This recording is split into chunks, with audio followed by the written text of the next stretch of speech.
Nous avons entendu dans la deuxième lecture, l'épître, la deuxième lettre de saint Paul apôtre à Timothée, ce que nous dit saint Paul: depuis ton plus jeune âge, en parlant à Timothée, tu connais les saintes écritures. Elles ont le pouvoir de te communiquer la sagesse en vue du salut par la foi que nous avons en Jésus-Christ. Toute l'écriture est inspirée par Dieu. Elle est utile pour enseigner, dénoncer le mal, redresser, éduquer. Grâce à elle, l'homme de Dieu sera accompli, équipé pour faire toutes sortes de biens. Alors je vous répète la lecture, mais je pense que ce n'était pas nécessaire, parce que vous aviez bien écouté déjà la parole de Dieu. Mais tout cela pour dire que saint Paul, souvenons-nous qu'au moment où saint Paul écrit, les évangiles ne sont pas écrits, les lettres, il est en train de les écrire, les lettres de saint Paul, le Nouveau Testament n'existe pas. Donc il parle de l'Ancien Testament. Et il dit, de fait, dans l'Ancien Testament, on dirait aujourd'hui, dans les Saintes Écritures, elles ont le pouvoir, les Saintes Écritures ont le pouvoir de communiquer la sagesse. C'est une invitation pour nous à lire l'Écriture, non seulement le Nouveau Testament, qu'est l'Écriture aussi, la Sainte Écriture, mais aussi l'Ancien. C'est pour nous la nécessité de considérer la Bible comme étant un livre de sagesse. C'est la parole de Dieu qui s'exprime, c'est la parole de Dieu qui nous donne la parole de Dieu, c'est la parole de Dieu. Quand nous lisons la Bible, ce n'est pas comme lire tous les autres livres, y compris les plus beaux livres, y compris même les écrits de Thérèse de Lisieux, qui sont pourtant très très bien, et inspirés par le Saint-Esprit, mais ce n'est pas la même chose. Les Saintes Écritures, c'est bien plus grand, bien plus haut, bien plus nécessaire de les lire et de les relire. Alors, je vous encourage à vraiment lire la parole de Dieu en recherchant non seulement à comprendre les histoires qui sont dans la parole de Dieu, c'est très bien de comprendre les histoires, mais à comprendre le sens spirituel qu'il y a derrière.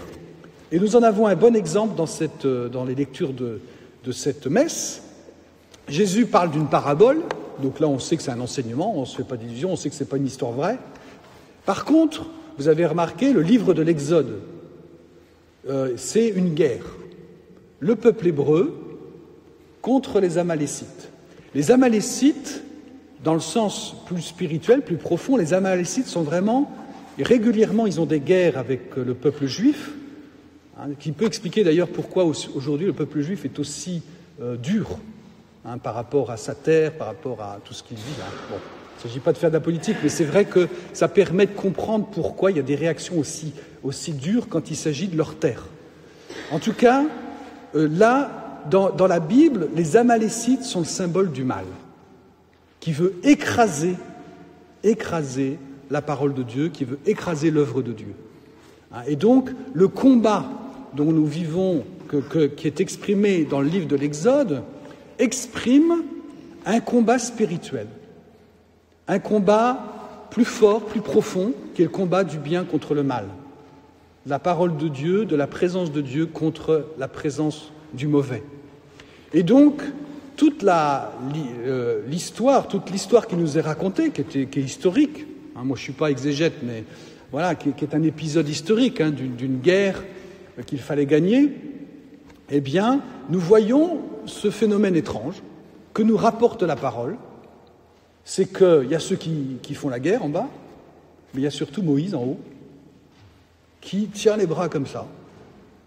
Et quand il tient les bras comme ça, il gagne. Quand il tient les bras comme ça, il perd. C'est un symbole, vous voyez le sens spirituel derrière cela, c'est la lutte contre le mal, et le sens spirituel, c'est la puissance de la prière qui est exprimée. L'attitude comme ça, c'est l'attitude de la prière. Et c'est le sens donc c'est l'expression que Dieu aide ceux qui prient. Puisque de fait, c'est Dieu qui fait gagner, c'est pas magique. C'est pas parce qu'il fait ça que ça marche, mais c'est parce que ça exprime la prière, et Dieu fait que l'œuvre de Dieu peut se faire grâce à la prière, mais c'est Dieu qui permet de gagner.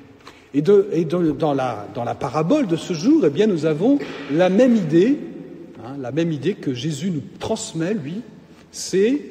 D'ailleurs, il est dit, c'est l'Évangile qui dit, Jésus disait à ses disciples une parabole sur la nécessité pour eux de toujours prier sans se décourager.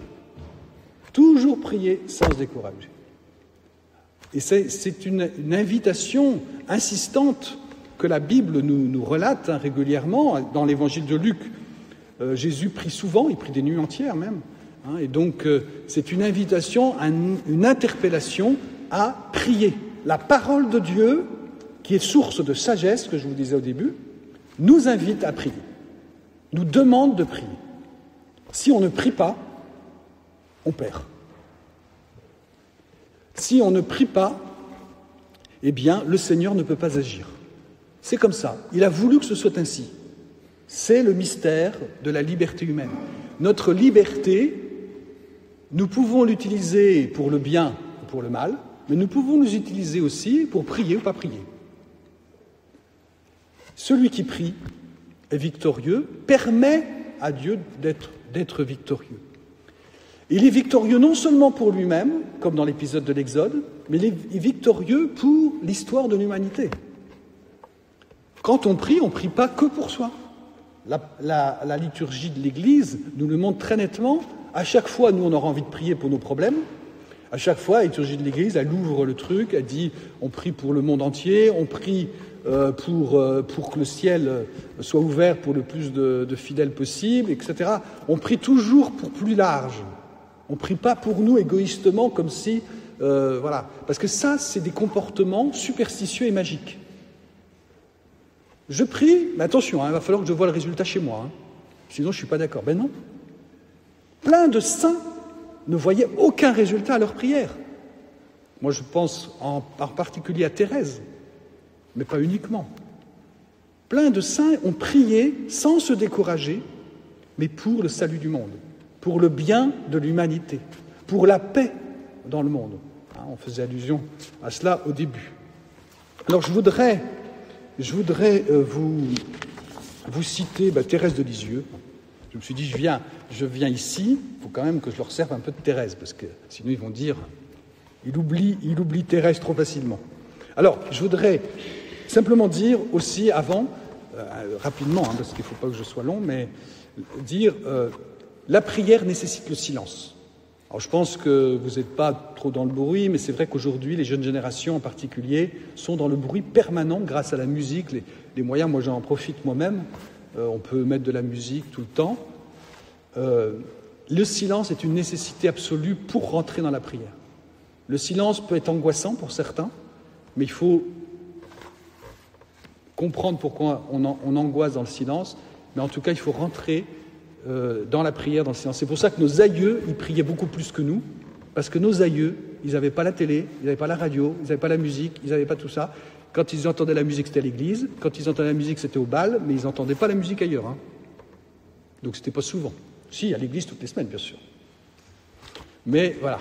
Et c'est pour ça qu'il y a des œuvres extraordinaires liturgiques, parce qu'évidemment, c'était le seul lieu musical qui était vraiment mis en avant et qu'on recevait régulièrement. Donc, toujours est-il qu'il nous faut la prière. Et je voulais vous citer simplement cette belle phrase de Bernanos, je ne sais pas si vous connaissez, qui dénonçait. Il dit « La civilisation moderne est comme une conspiration universelle contre toute espèce de vie intérieure. » La civilisation moderne. Il ne s'agit pas de dire que le monde est plus mauvais aujourd'hui qu'hier. Hier, il y avait d'autres problèmes. Aujourd'hui, le problème, c'est le manque de silence, entre autres. C'est une conspiration universelle contre toute espèce de vie intérieure. Et c'est vrai que ce qui empêche les gens de rencontrer Jésus, d'entretenir une relation avec le Seigneur, c'est le manque de silence. Parce qu'on est dans le bruit permanent. Alors, je voudrais citer Thérèse sur l'efficacité de la prière. Sans doute vous connaissez déjà ce passage du manuscrit C. Un savant a dit « Donnez-moi un levier, un point d'appui, et je soulèverai le monde. » Ce qu'Archimède n'a pu obtenir parce que sa demande ne s'adressait point à Dieu et qu'elle n'était faite qu'au point de vue matériel, les saints l'ont obtenu dans toute sa plénitude. Le Tout-Puissant leur a donné pour point d'appui lui-même et lui seul. Pour levier, l'oraison, qui embrase d'un feu d'amour, et c'est ainsi qu'ils ont soulevé le monde. C'est ainsi que les saints, encore militants, le soulèvent, et que jusqu'à la fin du monde, les saints à venir le soulèveront aussi. Notre prière soulève le monde. Donc on prie vraiment pas que pour soi. C'est pour ça que c'est vraiment un appel, une mission. C'est la parole de Dieu qui nous le dit, mais Jésus nous demande, priez frères et sœurs, priez. Priez pour ceux qui ne prient pas. Priez pour ceux qui ne prient plus. Priez pour ceux qui oublient. Priez pour ceux qui sont loin de Dieu. Priez pour le monde et la paix dans le monde. Le combat contre les Amalécites se poursuit aujourd'hui. Et comme Moïse, nous sommes invités à être sur la colline pour la prière. On n'a pas que ça à faire, mais on a ça à faire aussi. On ne peut pas oublier de prier. Voilà. Et je voudrais conclure par une phrase là du Saint Curé d'Ars. « Voyez, mes enfants, le trésor d'un chrétien n'est pas sur la terre, il est dans le ciel. Eh bien, notre pensée doit aller où est notre trésor.